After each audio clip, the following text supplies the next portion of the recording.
I want to confess to you in this room today that I am a liar. And you know why I'm a liar? Because every time Apple sends me an update and they say, have you read the terms and conditions? I say yes. That makes me a what? A liar. And that makes you, too, a liar. Because you have not read them, but you sign up for it. Because you like the product. And many of us treat Christianity that same way. We sign up and say, we want to be Christians. Have you ever read the Bible? No. Do you believe the Bible? Yes. Have you read it? No. How do you believe what you haven't read?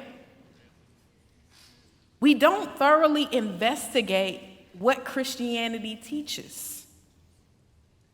And then we're disappointed when it doesn't fulfill what we thought it should for us. But the truth is, it never promised it.